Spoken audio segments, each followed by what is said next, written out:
Hi everyone, so today I will be showing you how to take your prop turnaround into Maya. This is quite a simple object, it's just a head of my character.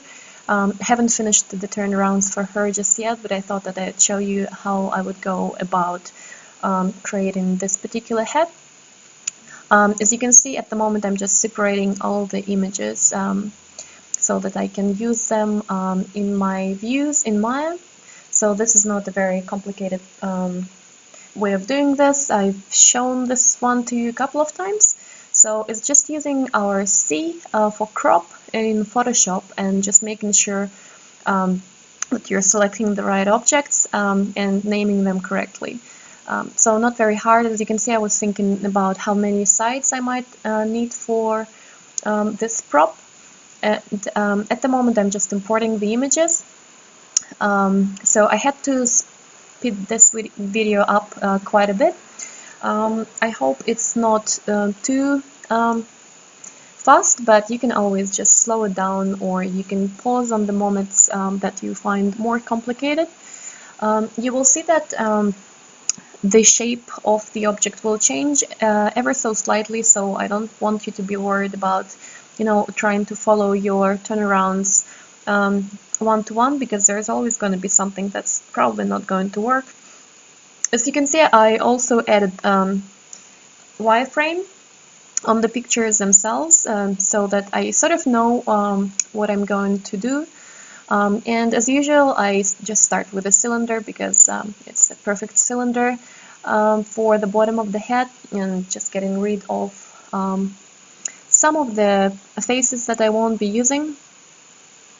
And from there, I will be just working with my extrusion as always, and just making sure that everything sort of looks well from different views.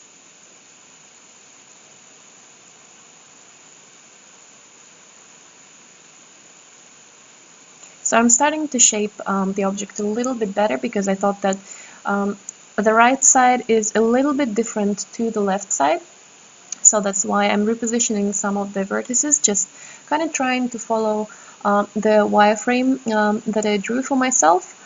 It doesn't have to be one-to-one, to be honest, but I thought that it was probably a good idea to try and follow something like that, because in my mind it would work pretty good. So I thought that I would try and make sure that I actually utilize this preset. And then I was just getting rid of the parts of the head that I can mirror over later on, so I don't need the back part. And here I forgot that I had to kind of resize the vertices in my Z direction. So you can see I'm doing it now and just moving them back into position. Again, following my right view image, or the reference image.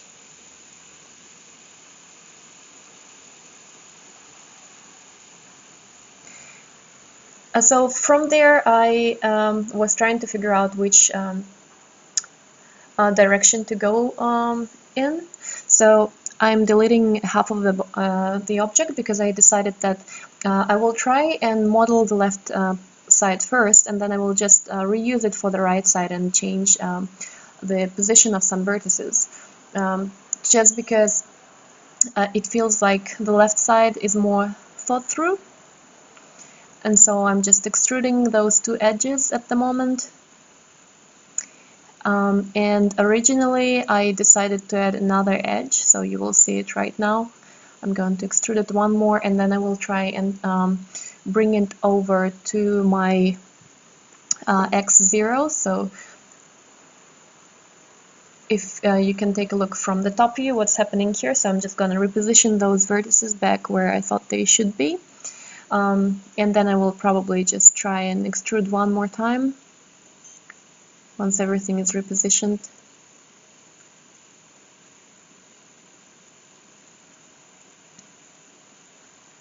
And then I'm just bringing it over to the middle of coordinates, to the middle of the grid, making sure that everything is positioned correctly, and just checking in my subdivision mode, in my subdivision view, that everything is working pretty well.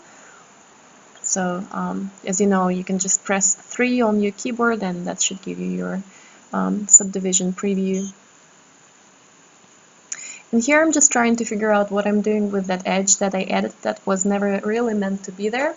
And you will see that later on in this video I will actually get rid of it because I don't need it that much. So now I'm just trying to use another cylinder with 8 sides to create this horn for the head.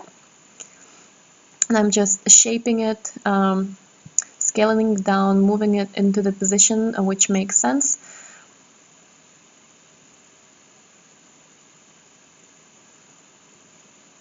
And we'll be just again scaling those things down. And as you can see, I'm using my the middle of the scale cube just to make sure that everything is sort of uniformal. And you will see that when I extrude, I don't use the extrude gizmo. I just go back straight back into my W, into the move tool, and work with that new extrusion from there. And I'm just making sure from the top view that everything is still uniformal, that I'm not moving something and then not scaling something ununiformly. So I just continue doing that, continue extruding things downwards now. And I can see that I will be trying to combine those two elements together later on. So I'm just doing that at the moment, just making sure that everything is sitting quite close to the bottom half of the head, and just looking at it from different views as well, turning on my shading. And so here I will just kind of try and V-snap vertices together and get rid of the other half of the horn, and then go into the combine. So I will combine those two objects together. And now I just need to merge the vertices that were touching each other, but they were not merged entirely. And I'm just reshaping this ever so slightly if I feel that something maybe doesn't make too much sense. Just making sure that everything looks quite nice. And looking from different views, I can sort of already see that now it should be quite easy for me to connect the missing elements, and that's where I'm getting rid of that edge, because I realized that I don't really have any other edge to connect it to. And so now that's pretty much most of the work done at this point. So I'm just going to mirror this across over to the right side and reshape the horn a little bit. So I'm moving the pivot point, making sure that all the vertices are sitting in the middle of my coordinates.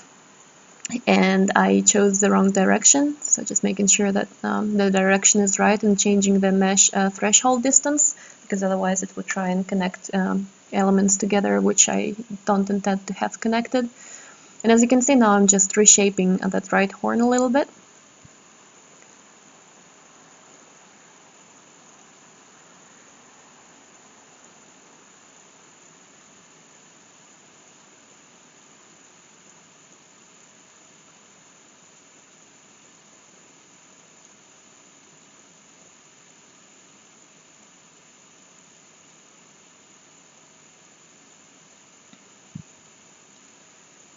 And you can see there is a lot of tweaking to this process, so I'm trying just to make sure that everything looks okay from different angles again.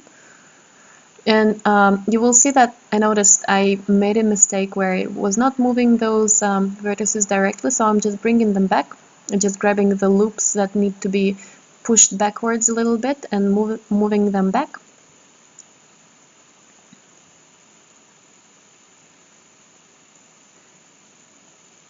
And now I just need to make sure that the vertices I just moved are actually sitting on that center line. So for this I will try and grab all of them. And I will use my X snap.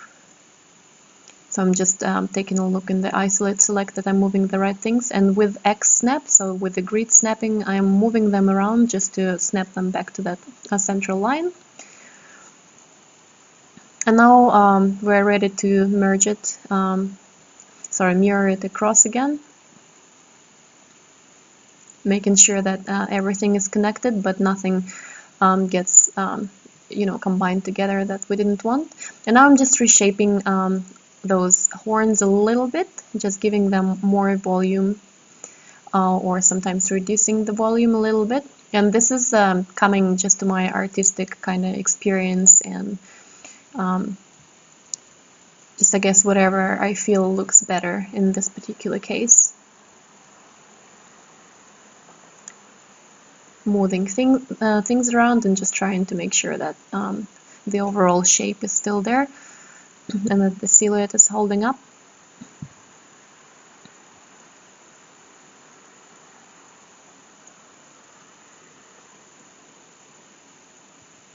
And now I'm just going to close those edges.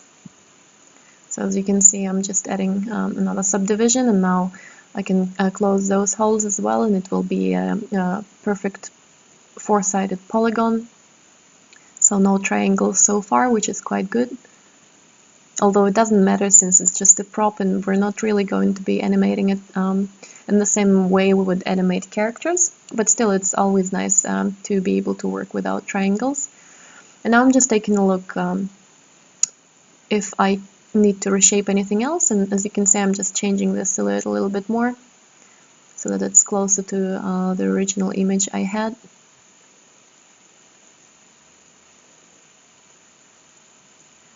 And now I'm going to add supporting edges where I didn't want to have any smoothing.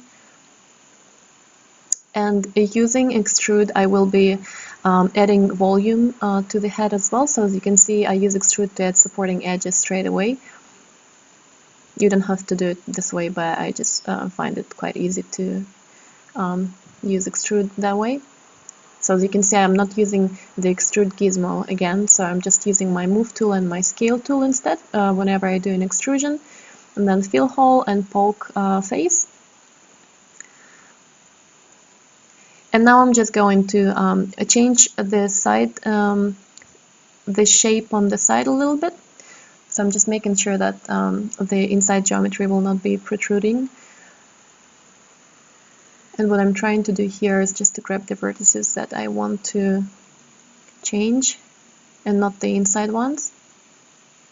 And I'm just trying to see what looks good or not. I'm quite happy with the front view, but I'm just trying to add this nice look to the side view as well.